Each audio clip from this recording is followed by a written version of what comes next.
Back at the end of June, I had this new unvented pressurised water tank installed in place of my old vented unpressurised system. And so today I thought I'd explain to you why we decided to make the switch, how easy it was to install this new tank, and what I've learned since the install, including whether I think it was worth it. And also I'm going to show you a couple of other little bits, like for example my new Tesla smart immersion heater.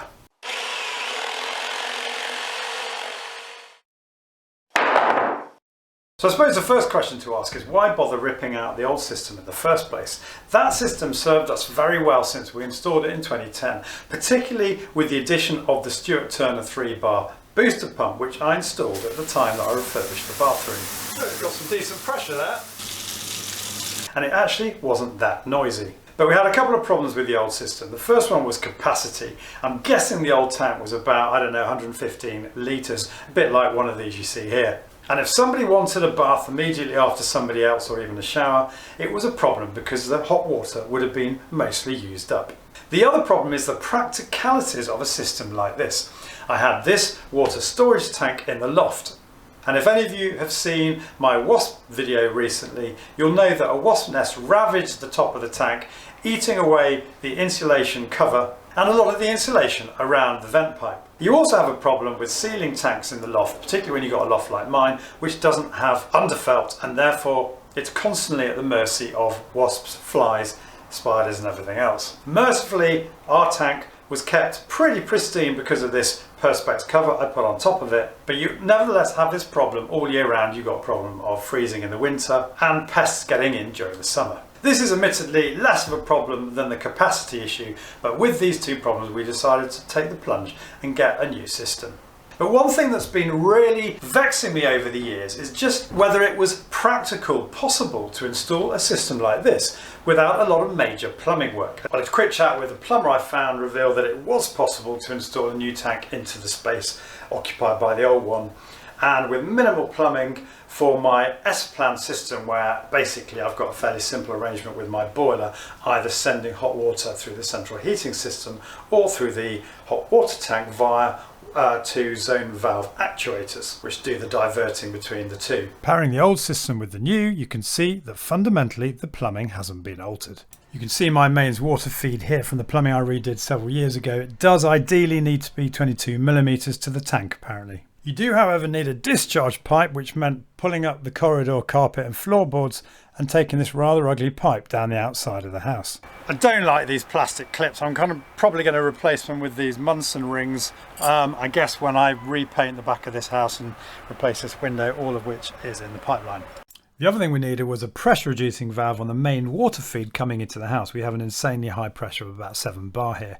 It needed to be 3 bar, and so I set to work with my multi-tool the day the plumbers arrived to enlarge the hole under the kitchen cupboard to make way for the new valve. And we also replaced the aging, failing stopcock at the same time. The main consideration or concern was what size tank to fit. The slimline tank was the safest option given my cupboard is only 550mm deep. But my plumber was concerned 210 litres wouldn't be sufficient for a family of 4, so we ended up going with this 250 litre tank. A little bit wider than the cupboard, but I decided to wing it and see if we could fit it in. Normally the plumbers would be responsible for removing the old tank, but I decided to do this myself the day before they arrived to problem solve any issues we might encounter with the cupboard being too small. And so I set about carefully dismantling the cupboard I had painstakingly built when I renovated the bathroom back in 2014. My Japanese Shikunin saw was so accurate at removing the front panel, which itself had been biscuit jointed in place, that I was able to reassemble the cupboard a week later with no filling or repairing to these sections. I then isolated the main supply into the storage tank in the roof and obviously switched off the boiler and drained as much hot water from the hot water tank as possible before then attaching a hose to the bleed pipe below the tank, draining the remainder, or so I thought, into the shower tray. I then had a bit of an accident, unable to get a spanner into the insulated jacket to remove the lower 22mm feed pipe into the hot heating coil in the tank. I decided to cut through it with my Bucko pipe cutter, but unfortunately there was still a fair amount of water unexpectedly in the tank. In my effort to stop this flowing onto the wiring centre that my electrician had unhelpfully located on the floor of the cupboard, happily the electrics were safely off at this point, I quite badly cut my thumb as I attempted to stem the flow of water from the tank. Turned out there wasn't much in there and it could be safely drained into a towel, and with my thumb glued back together I could finally remove the tank. It was by now about 10 PM and I hadn't let this job get in the way of Tuesday night football and a couple of beers afterwards, which explains my slightly strange DIY gear. And I still had to construct a new plinth for the new tank to sit on, as there was no way with the existing pipework, not to mention the cupboard not being deep enough, to sit the new tank on the floor itself. So I cut a few 4x2 joists, notching them to go around the existing pipework and trimming them down to ensure they were perfectly level, and then overlaid some redwood planks left over from my recent wardrobe build. I was now as ready as I'd ever be for the new tank. The following morning, Ant and Nigel arrived to commence the job, and we fast forward to the end of day 2 of the install. Right, the new pressurised system has finally been installed. We're pretty much at the end of it's been 2 days of hard work, and Ant has kindly agreed to stay back to explain to us all exactly how the system works. Right then, so when we got here, Charlie had ripped out the old vented system. Yeah, so I just had the pipe work on display, so I kind of knew where I was going and what was what. I'd just follow it back. So what we did first is put the new cold main in, 22mm, upgrade it. Then we got the cylinder. Well, we had to move these, and we had to get the cylinder in because it was such a tight space. Yeah. Charlie even had to cut the back of the cupboard out just to get the cylinder in. With my multi-tool and reciprocating saw, I had to remove the plasterboard and part of the stud work at the back of the cupboard, because not only do you have to think about the diameter of the tank, but also the pipework projecting off it. And you can see here just how tight the pipework is to the front of the inside of the cupboard. So basically what happens is, so you've got your cold coming in, isolation point. You've got an inlet group here, which is like, you've got your pressure reducing valve, sorry.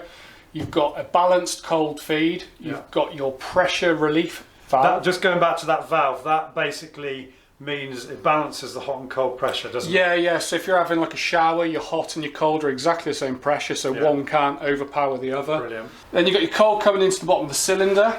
I'll put it on some nice Munson clips. I think it looks a lot prettier than the white clips, in all honesty. That's right. Cold water in, hot water out, 2 isolation valves. So we've got one going to the bath, down in there, and then the other one feeding the rest of the house and the shower. So if you want to work on the bath, you can close one off. Brilliant. And you haven't got to turn all your water off to the rest of the house. Same with the cold. On the balanced cold feeds, we've got 2 points of isolation, so again you can work on the bath. And we've got the main shut off for the mains there. You probably mentioned that. Yeah. Also on here I've put an isolation point. They come with this. Yeah. I've taken it off because really that wants to be left open and only closed when you come to service and work on this, which is your pressurised vessel, which kind of does the job of the old header tank. Right. So that's taking the expansion of hot water from the cylinder, and it's got somewhere to go. Is there a balloon inside it or something? Yeah. So you've got a sort of, it's like a balloon basically. Right. You've got a Schrader valve on the top, which you pump your air in, but they are preset at 3 bar, which matches the pressure reducing valve. Yeah. And then so when the water expands, it's like 4%, I think it'll expand between 12, 13 degrees and like 60 degrees. So you need that pressure, you need that water to go somewhere. Yeah. So it's going into this. If you need to work on these, because these do fail, we can shut that off. We can drain the water out of it using the drain cock, and we haven't got to drain the whole system down. How do you know if it's failed? The easiest way of telling is this will start dripping. Yeah. You'll see this drip. Can you just show, because that's really funky when that. So basically, this is what happens if the. Yeah. So if the cold water pressure, if that builds up. Yeah. And it's got nowhere to go, which it shouldn't do because this is here and there's also one on your mains coming in. Yeah. But if they fail, the water will go like that, which is going down your discharge pipe. What else we got? So you've also got this. This is another point of safety. This is a temperature and pressure relief valve. Yeah. Which will go off when if everything else fails. Yeah. Like quite a few safety devices on there. Yeah. If they fail. And it goes to 95 degrees temperature, it's blowing that out because you don't want it to go any more. Yeah. We'll talk about the bomb effect in a minute. Yeah. So that's that, and then you've also got the flow returns from the boiler.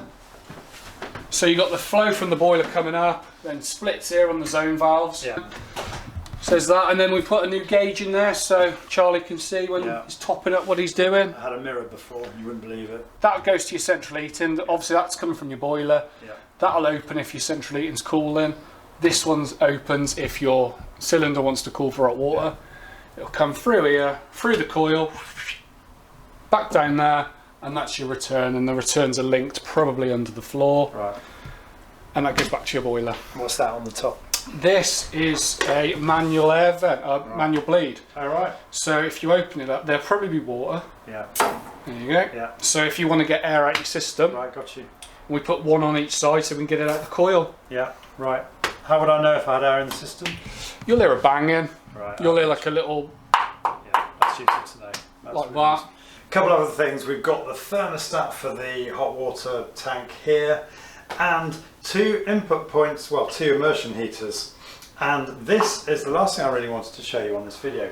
I watched a brilliant video recently on James from Plumber Parts' YouTube channel going on about this Tesla T-Smart immersion heater. Now, it seemed to me to make perfect sense, particularly after installing those solar panels recently, to be thinking about heating my hot water from any surplus electricity that I've been generating, rather than through the boiler, which uses up valuable oil, heating oil. So after watching James' video, I got this installed. It's a Tesla T-Smart. It installs in place of your existing immersion heater. Lots of settings. You can have it in manual mode to set sort of daily plans when you want your hot water to come on and off. You can also put it into an eco mode where it keeps the hot water at a regular 55, at a constant 55 degrees. But I've actually at the moment got it in smart mode where it's recording our daily usage for, I think it's 5 or 6 days, to work out the optimum temperature to keep the hot water tank at. At this current time, cost of living crisis, where we're all really struggling to make ends meet with soaring electricity bills, one thing I think you really want to know is what temperature your hot water tank is. And whilst I did have a basic thermostat on the old tank, it didn't really give me any indication what the actual temperature was or how efficiently we were using our hot water tank. So hopefully this will go some way to saving electricity and also keeping the temperature at an optimum level so we're not wasting valuable resources. Now, I've installed my immersion heater on the higher of the two immersion heater inputs. I don't know whether that's the right thing to do. Maybe let me know in the comment section below if you've got any nuggets of wisdom on which would be the optimum one for me to have installed this on. One other thing I just wanted to talk to Ant about was I didn't DIY install this. A lot of people will be maybe saying in the comments, you know, you plumbed in your previous, well, I didn't do the plumbing of the old water tank, of the hot water tank. What I did do is put the booster pump in for the shower. But I deliberately wanted to get the experts in to install this system. And you might explain why. Well, firstly, you need a building reg certificate when it's done, and if you installed self-installed, you're not going to get that, are you? No. But secondly, can you explain why this is potentially a really dangerous bit of kit? Well, if you don't install it properly and don't put the safety devices in, you've basically got a bomb in your house. And when you buy the package, it does come with everything, but you need to know what you're doing. You know, these are really, really dangerous things if they're not put in properly. And you have to go and get your qualification for it. It's only a one-day course, but you need it. And you also need to be registered with either Offtech or Gas Safe to get your certificates, really. I mean, you can do it without being Offtech and Gas Safe, but you've only got 5 days to register it. Right. And there might be a little bit more onto you because you haven't got your proof of your knowledge. Yeah. Why could it become, just very quickly, is it a sort of a potential bomb? Right, so basically you've got, well, what we got, 240 litres of water there. And when it gets to, when water turns from water to steam, it'll increase by 1,600 times. 1,600 times. So you think, I mean, let's get my calculator out. Yeah. So 240 litres times that. We're not even going to do that. Yeah. 1,600 times. So it's not really the fact you're going to get wet, because you are going to get wet. Yeah. It's more of a case of when this gets to a boiling point and then you open up a tap, it'll become a flash point. Yeah. And then this whole water will all of a sudden turn into steam. Yeah. In like that. Yeah. And it'll blow through your ceiling. And you told me a story about one of these blowing through somebody's ceiling and taking the kids back through the roof. Yeah. So it was downstairs in somebody's downstairs cupboard, I presume. Went straight through the ceiling, straight under the kid's bed. Took the kid through his ceiling into the roof. Can't even think about that. Yeah. Okay. If you just go onto YouTube, go onto Mythbusters and put unvented cylinder explosions. Yeah. Look out for it for yourself. That might put you off trying to install one of these yourself. I shouldn't think there are many people out there. You shouldn't do it. You really shouldn't mess with these things. Yeah. To be honest with you. And thanks very much for your time today. Really grateful. That's all right, mate. Cheers. Cheers. So let's finish off this video by just having a quick look after living with this system for a few weeks. What are my thoughts on the install? Well, for a start, you do get an eerie silence when you've been used to a booster pump all this time when you turn on the hot water.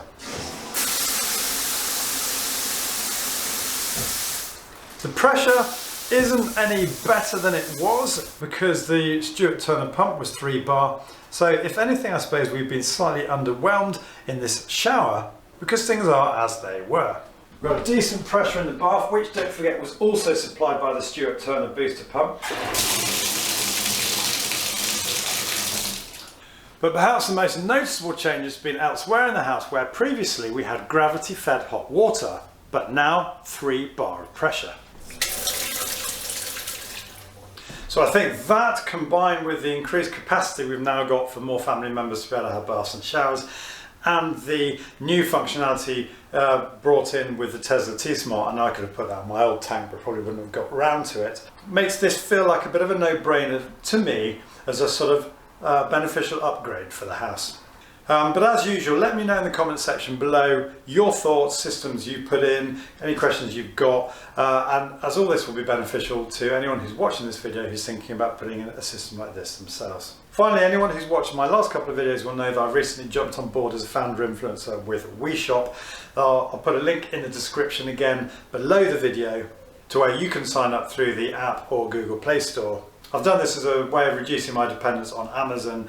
The groundbreaking thing about WeShop is you buy stuff through the platform and you get 20% of the value of what you buy as shares in WeShop there, giving away 90% of the business to the people who shop on it. For a limited time, I will get a small commission from anything you buy if you sign up through my link. But once you've signed up, you can do the same thing, getting in your own friends, getting them involved. And the other thing you get from this is very regular posts from me on my profile page of all the things, all the stuff that I've bought, which I absolutely love from a DIY point of view. So you can think of it a bit like a sort of Patreon type channel where you get access to exclusive content from me and also the benefit of accruing shares yourself from buying through it. I caveat this by saying I don't know where it will go in the future. They're hoping to list it on NASDAQ like all these new startups. There is that element of uncertainty, but if you don't already amass cash through the cashback websites, there isn't really anything to lose because you're getting shares for buying stuff you'd be buying anyway. So that's it for today. Hope you found this useful. As usual, details of everything I've talked about will be in the description below the video, which you can access on your smartphone by clicking on the little arrow, and on your PC, the Show More button. If you like this video, do give it a thumbs up below, and if you're new to my channel, it would mean so much to me to have you subscribe. You can do that by clicking on the link here, and don't forget to click the bell notification icon so you get notified of all my future uploads. See you soon.